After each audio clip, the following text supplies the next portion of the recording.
This is the Good Neighbor Podcast, the place where local businesses and neighbors come together. Here's your host, Mike Sedita. Hello and welcome to the Good Neighbor Podcast presented by 16W Media Group. I am your host, Mike Sedita, and today we're joined by Telese Zuberer. She is the president of Icard Merrill. Telese, how are you doing today?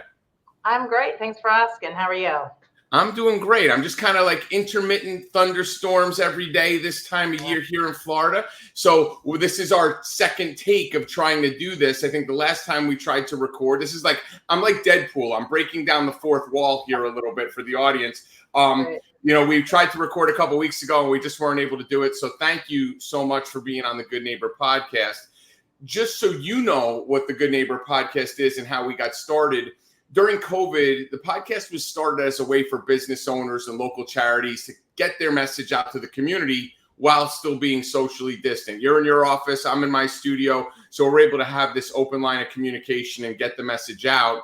And now 4+ years later since COVID, it seems like it was yesterday, but 4+ years later, we have Good Neighbor podcasts all over the United States. I'm lucky to be the person here I'm in Tampa, but I cover the state of Florida, talking to folks that run businesses and are C-level folks. And with that being said, first and foremost, tell us a little bit about Icard Merrill. What do you guys do?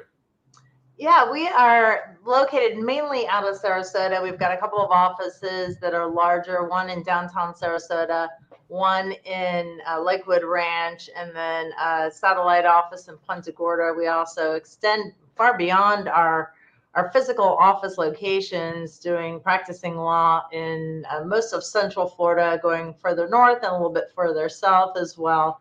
But it's a general group of attorneys practicing in almost every area of the law that you might need in your day-to-day living. We've got family law, we've got estate planning and probate, we have a big litigation, real estate, we've got certainly land use and development. I do community association law, which is representation of condo and homeowner associations.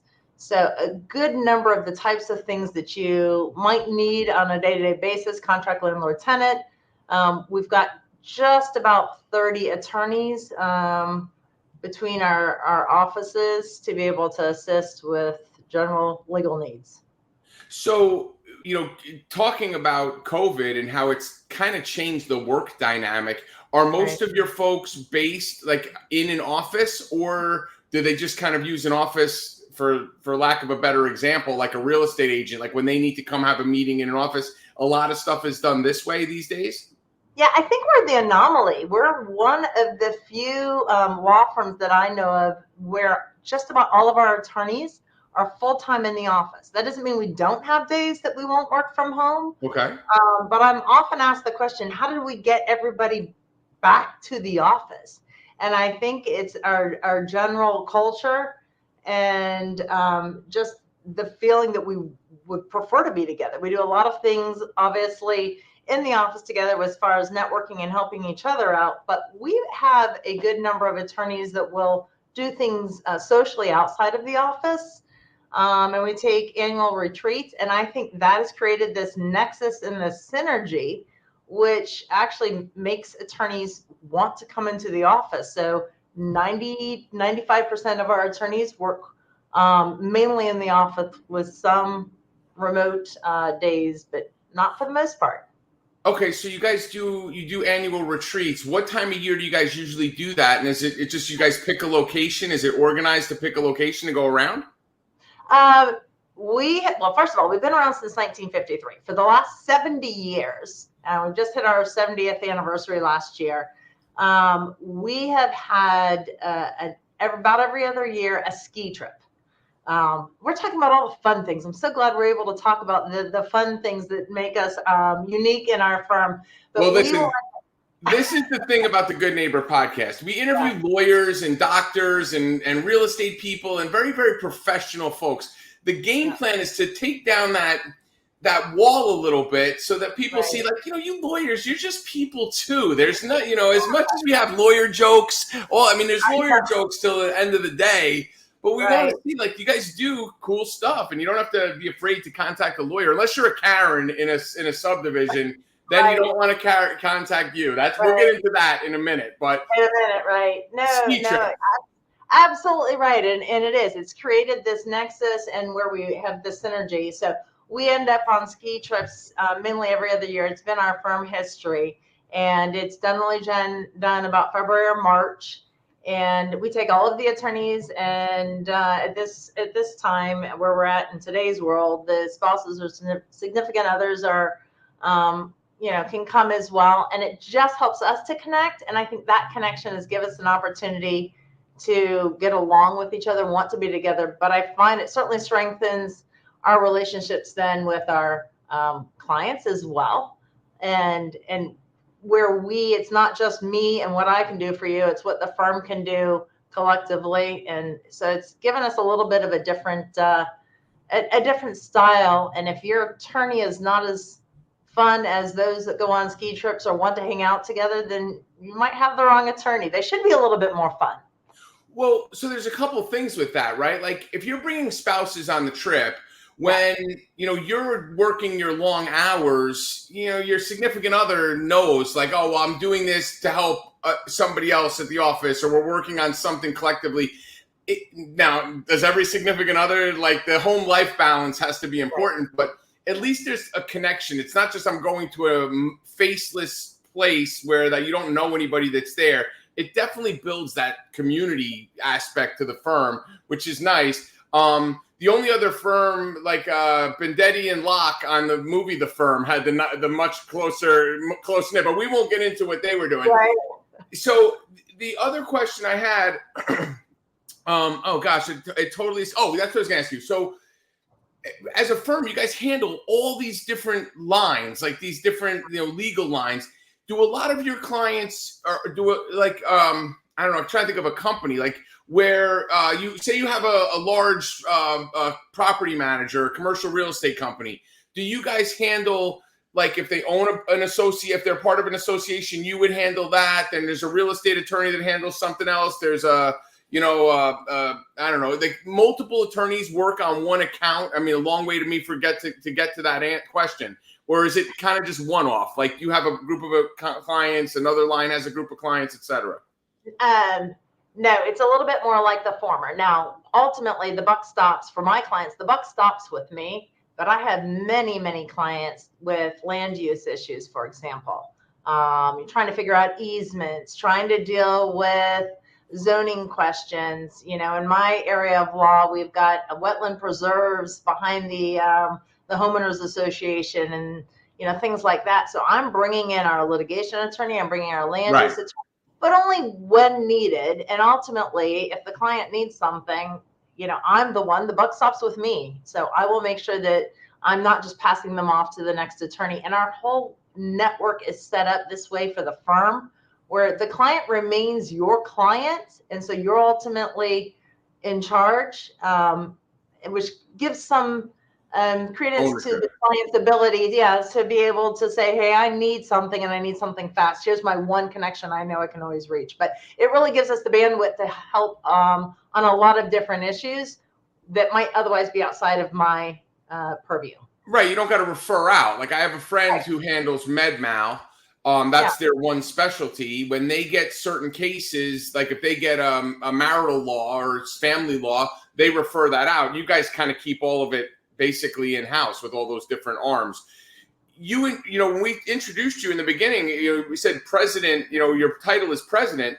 I mean, are you overseeing 30 other attorneys? Are you the head cheese? Like you are the top of the list there. So you have to deal with 29 other lawyers and the personalities in the firm. I think you just called me the cheese head. Yes, I'm the head cheese. So are you from Green Bay? Or are you from Wisconsin? I just picked up on that. So I am the president of the firm. So I am the one calling our board meetings internally, our shareholder meetings. I'm the ones that are looking at vision. Where do we want to be? How do we want to be? What's our culture? Big decisions such as upgrades to our software, our systems, whether we open more business. So the actual business of the law firm is run by a board of directors, and I am the. You're the point. I am the point on that. Yeah. You know, it's funny. I just thinking about that. It got a little overwhelming in my head as I started to ask that question. Because at one point in my career, I managed in a 65-seat call center, and it was the worst job ever because it was like adult daycare. It was literally babysitting. Well, And then I started to panic because I'm thinking of you doing it with 30 attorneys that are all like legal, like objection. Like I could picture them coming to you and fight, like, objection, that is not out of order. That is out of order. Like I could picture the arguments being very litigious in the office, back and forth.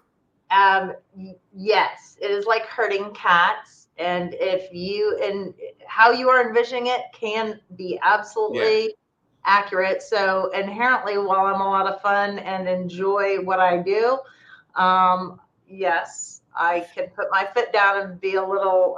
You got to be the boss. You do. You got to fit in that role if you're going to do it. I will say we've got a great board of directors. We have a firm administrator that deals a lot with the staff. Yeah. You delegate a lot. We've got committees for different things, which helps. So it's not all just me, which is very fortunate. You wouldn't want one person running everything. No. Yeah, I mean, you'd be miserable. I mean, you would be absolutely miserable. You would never be smiling. You would just grunt at people at various hours of the day, depending on your caffeine level and hunger level. Yep. So let me ask you a little bit about your personal background. So clearly, you know, being a lawyer, you're obviously highly educated, passed the bar, did all that stuff. When you were a little girl, did you want to be a lawyer? I mean, were you on the playground, like yelling at other kids to get in line and do stuff? Or did you have dreams of, you know, maybe playing, you know, field hockey or being a ballerina or something else that wasn't as stringent, as strict as this? Well, you can't see me since I'm sitting down, but I was never going to be able to be the ballerina at 5'11". So that dream was already gone right away. WNBA. Right. Well, so there you go. So looking more along those lines. I actually figured out in high school, as you're taking and trying to figure out what you want to do, where you want to go to school. It did not run in my family. I don't have attorneys in my family. It just ended up being that a niche that I had found that I liked the research. I liked writing. I liked speaking. Like reading. I like reading. There's a lot of reading. And I've been doing it for 25 years now, since 1999. And quite honestly, still love what I do. So we obviously chose the right thing. You know, when you said 1999 and that was 25 years ago, that was a little shot to my heart that you said that. But like why like homeowners associations? Like, how did you funnel into that? Because that is a very specific niche. And I made a joke about Karen's because in my old neighborhood that I lived in when I first moved to Tampa, like there would be police coming to these meetings to deal with the attorney that had to put people in order. But like, do you deal with a lot of Karens from communities that are mad because their neighbors don't pull the garbage can in? Or is it not that granular? It's more global setting it up. It definitely has a piece of that. Okay. But I describe it more as corporate law. I represent the association. It's run by a board of directors. We're trying to figure out our contracts. We're trying to figure out budgeting, what we can use the money for, dealing with, very significant issues, the bigger that they are, dealing with land use and real estate questions. So it's a lot more corporate. Some of it has employment, but there is the piece of it that everybody knows. And things like that. Covenants, you parked in the wrong place, your dog is too fat, your tenant wasn't approved.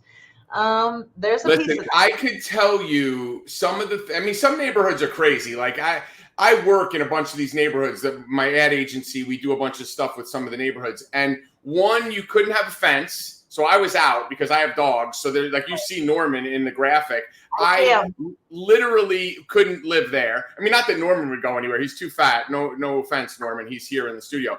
But like I needed a fence, couldn't do that. Another one, you couldn't have a basketball court up, like a rim in the front of your house. And some of the stuff you couldn't have more than one, though. This is my favorite one.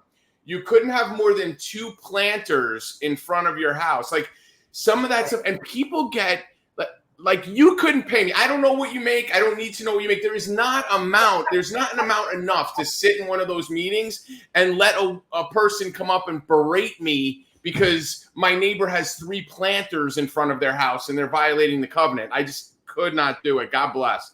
Yeah, it does. It comes up. I will say in this area of law that I fell into in law school, by the way, because this one class fit into my schedule, so I didn't have to have Friday classes. I mean, you know how that goes, right? So wait a minute. You practice this type of law because you wanted to have a 3-day weekend? Is that what you're telling everybody? But, I mean, at least it worked out for me in the long run. And sure enough, wow, you got a career out of it, and you got 3-day weekends in college, so you can start going to the bar on Thursday night instead of waiting until Friday. Okay, I get it. Now I see how we're going here. How it goes. So I figured out I actually liked it. And then so I took a second class, and then I ended up working for the professor in his firm. And here we are. So the reality is there's pieces of it that piece on the covenant enforcement is the part that it is truly the most, what do you want to call it? Glamorous, shocking, all of it. Yeah. It's newsworthy. So that's what you hear about, and it doesn't happen. But inherently, the piece that is bigger is that it's corporate law. It's business, right? You're doing contracts, you're negotiating vendor relationships, all that stuff. Yeah. So it happens. So would that be? I mean, listen, when I hear that you do association law, that's the first thing I go to. Is that the biggest misconception that you run into when you tell people this is what I do? And then the flip side to that is, as the president of the firm, and you're kind of the overlying person in the group, how much of the day-to-day are you practicing versus managing all the other things that are going on in the firm? What is that percentage allocation? Yeah, it's starting with that question first. It is interesting what I think I do, because now we've got summer interns. We have 2 summer interns, which are law school students for this summer. And both weeks that I've had the interns assigned to me for, learn my area of law, I've had to tell them, well, you're going to have to leave my office. You're going to have to go do something for the afternoon, something else, because I'm doing my admin part and other issues come up. We've got a meeting. I've got an emergency. So more than you'd think, but I've got a really good team of attorneys, paralegals, that inherently I can say, hey, get this started, deal with this issue. And so that helps so that I'm not really dropping the ball.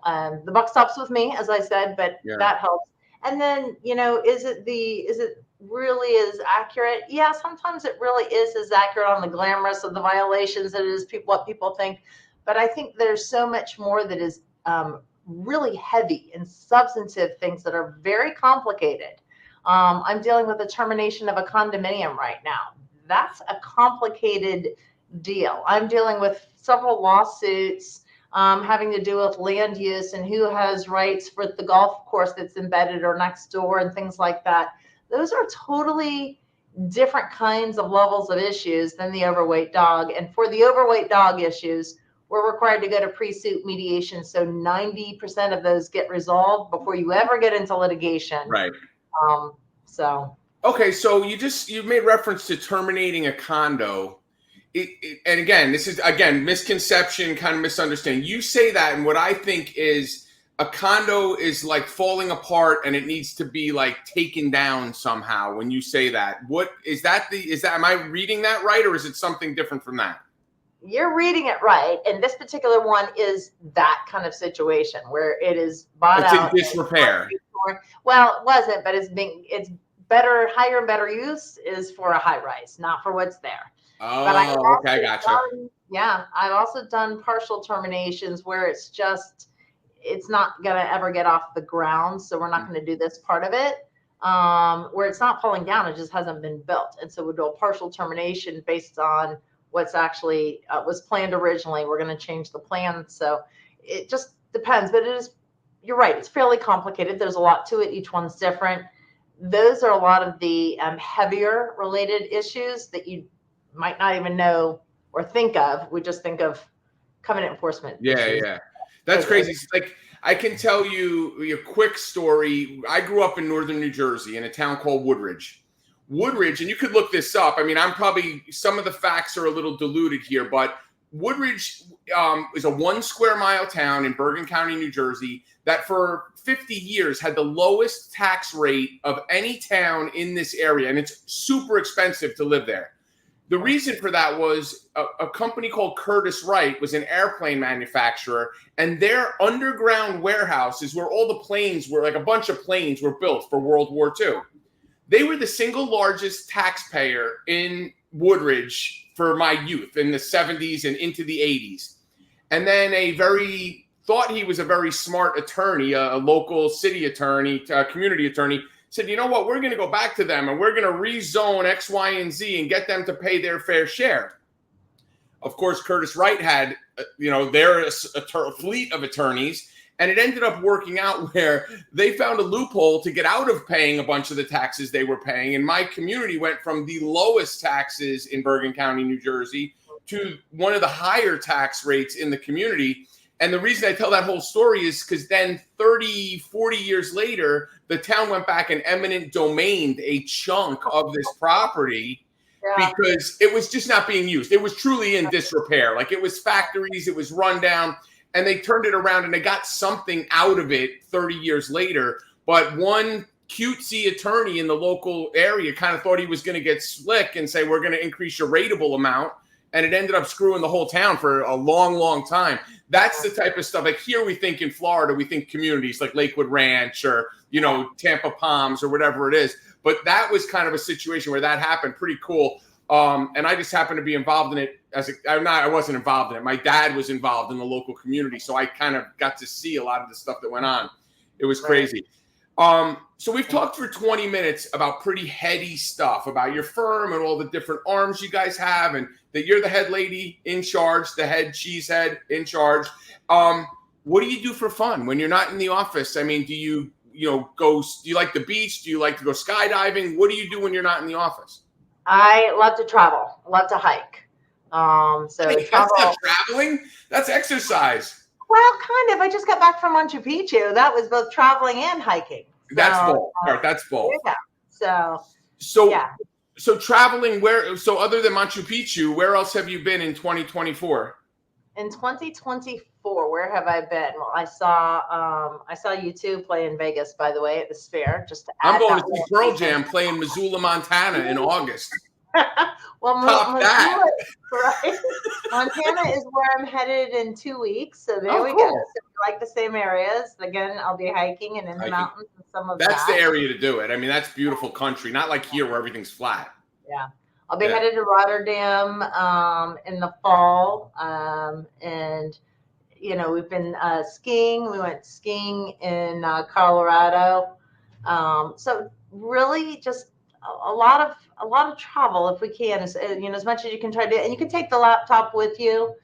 In the morning I get up, you kind of do a little here and there to keep everything, make sure we're good. It works for the most part. So I'm able to travel a decent amount and check things out. And you kind of got to do that for your sanity, especially after, the intensity of a lot of these issues. So are you from Florida originally? Where are you originally from? St. Pete. I was born and raised there. St. Pete. So you're telling me you're from St. Pete, literally on the beach, but you prefer to go to like the mountains and hike as opposed. You're a Florida girl, Florida woman, and you want to get out and go to the mountains to get away from everything. I don't think it was always that way. I think as I've gotten older and checked more things out, I think at this point it's been a little bit of been there, done that, and it doesn't excite me to get up and do that quite as much as, the cooler weather or some different scenery. So don't get me wrong, we live in paradise, this whole area, Sarasota in particular, I'd say. But yeah, I'm always looking forward to getting out and taking a hike where as soon as I walk out the door, I don't look like I've just taken a shower and sweat. So yeah, right. Well, that's what it is. You walk outside, especially this time of year, you just sweat. I will tell you, so I lived in Atlanta for 11 years before I moved to Tampa in 2019, but my parents lived in Venice. So I would come to Venice, which is right down the road from Sarasota. Yeah. And Sarasota, I'll tell you, if you've been there since 99. I mean, I don't know how long you've been in Sarasota, but 2001, how long? 2001, I moved here to Sarasota from Miami. My grandparents were in Venice. So I know.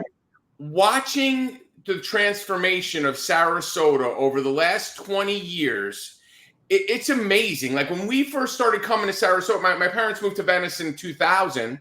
And they didn't live on the island. They lived just off the island. But we would go to Sarasota because Siesta Key, in my opinion, still, I've been to Maui. I've been to the Caribbean. I've done all that. To me, Siesta Keys Beach is still the nicest. The sand is the most beautiful, whatever. People can critique me and tell me Clearwater and all these other places. But you used to go to Sarasota and it was kind of like you try to get to the beach to avoid some of the stuff, like, you know, in that area and in Bradenton and all that. And now it's absolutely beautiful what they've done in that area. It amazes me. It's transformed. The whole city has transformed, as I'm sure Tampa has, but I just know firsthand from Sarasota.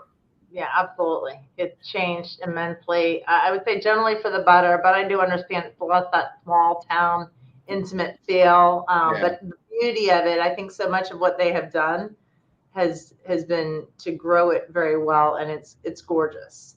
So. Well, it's crazy too. Like, so a good friend of mine lives in Lakewood Ranch. I train, I work out with him. He has a private gym in Lakewood Ranch. So I go there pretty frequently. And it's crazy. Getting off at University, I just go to the left. I go east because his place is right there towards Lakewood Ranch. But like just going to the right and watching the flow of traffic, it used to be like you could run to the Sarasota airport from Venice and it's like, oh, no big deal. I'll just run up there and pick somebody up. And then it got to a point where it was just like, woof, this Sarasota airport's this tiny airport, but that road is slammed. It's tough to get around. Do you live close to the office? Do you fight a lot of that traffic or it's still not too bad for you? I actually live in Bradenton, almost to Anna Maria. Okay. So you got to come down. It's pretty close to a 45 minute drive to downtown Sarasota. But I went to law school in Miami, so everything seems doable. It still doesn't bother me to do the commute. Yeah. I lived in Atlanta in the 90s before the Olympics when I was younger. And then I moved back in 2008 and lived there for 11 years. Every time somebody complains about some road in Wesley Chapel, I'm just like, listen, you just have no idea. Like having to catch the light twice here is nothing compared to sitting in stopped traffic on a highway in Atlanta that's 8 lanes wide. It's just insanity. So did you go to the University of Miami? Is that where you went to law school? It is. So you're a Hurricane. So like you're here. Do you like root for? Are you into sports? Do you watch any of that stuff? Oh yeah. Very like big time jerseys. I got the Ibis that you blow up. You know, everybody knows when the opening day is. So it's all Canes all the time. Well, it's a little bit of a problem for the rest of my family who went to Gainesville. But, well, that's what I was going to say. If you're from St. Pete, they probably went right up the road. They did, and I lived in Gainesville for 2nd to 7th grade. So, and I do like it. I can't say anything, but yeah, Canes. It's where I went to school. So when you were there, I mean, was that like the Jeremy Shockey years? I mean, is that around that time? It's just about. I was there a little earlier than that, perhaps slightly. You don't have to divulge. Enough said. You were there during the Jeremy Shockey year. We'll just say that, and we'll leave it at that. Right. I will say they had some great teams. I mean, but again, like anything else, like going to school in Miami and the scene down there, I don't know how anybody to go to law school, no less, to concentrate with all the stuff going on around you. I'm sure you have stories. That's for our Good Neighbor Podcast After Dark series that we do. Right. Totally different. So with that being said, as we start to wrap things up, what is the one? I mean, you guys do a lot of stuff. I mean, there's a lot of things you have going on. But if there was one thing you wanted to tell listeners who might need to hire an attorney, why do they need to come to you guys over the, I don't know, I could throw a rock and hit 15 attorneys from my studio. Isn't that right? So, it kind of goes back to the way we began. The synergy and congeniality we have with our group. Our attorneys trust each other. Our attorneys trust the process. And it shows that in the way that we practice law and the way that our firm deals with the judges. Our firm, for example, is the number one firm for our pro bono hours and service in this area. So the judges trust us. So we're a group of people that have a high standard of ourselves, and our clients should then be able to expect that as well. And if you can't trust your attorney to do the best for you, and by the way, and do it in such a way that it should be somewhat more enjoyable than getting a root canal. I mean, it really, attorneys don't have to be a complete wet blanket. Most of the time, if you're seeing an attorney, it can be a very highly stressful time in your life. It can be a situation where it's a life-changing event or decision being made. So there's going to be a lot at stake for the most part when you're dealing with an attorney anyway. If your attorney can't make you feel comfortable so that you've got the trust and somewhat enjoy the process, at least as a person, because they are people behind the scenes. And I think that was the biggest message that hopefully we got through today. Is that we're people, we have family, we have things we like to do. And if you can't talk to them like a person that is educated to be able to help you with your whatever you're going through or needing, then you might have the wrong attorney. So I mean, that is the biggest thing. Like, no one's coming to an attorney to have ice cream. It's like there's no, to bring their puppy dog to go pet puppy dogs. You're going to an attorney because you either had a car accident or some sort of PI case, medical malpractice, or you're in probate over some estate, or like, nobody goes to an attorney for fun. And I think that's the hardest part about that whole profession, which gives it kind of a, that all the jokes and all the other stuff with it. But finding somebody you're comfortable with is important. So with that, if we need an attorney, how do we get a hold of you guys? Yeah, so we've got our website, which is www.icardmerrill.com. You Google us, check us out. We've got all our attorney profiles there and general description of the types of law that we do. You can post questions on our website that we'll send through portals. And generally just call and see the people that you'd be working with, which attorney you'd be working with, the paralegal that might put you involved. And so see how we can fit your needs based on whatever you have going on. So more than happy. And the phone number? 941-366-8100. So folks, if you're listening to this or watching it on our YouTube channel and you need an attorney and you have, maybe it's property management, maybe it's some sort of estate planning, whatever it is, in Icard Merrill, you are going to find a firm that has a culture that cultivates teamwork and collaboration. Anywhere in Central Florida, they will be able to work with you, but they're mainly focused in the Sarasota-Lakewood Ranch area.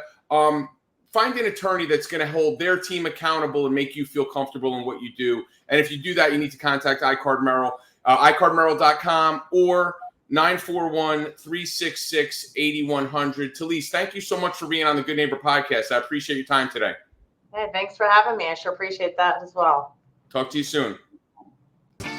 Thanks for listening to the Good Neighbor Podcast Passcode. To nominate your favorite local businesses to be featured on the show, go to gnppasco.com. That's gnppasco.com or call 813-922-3610.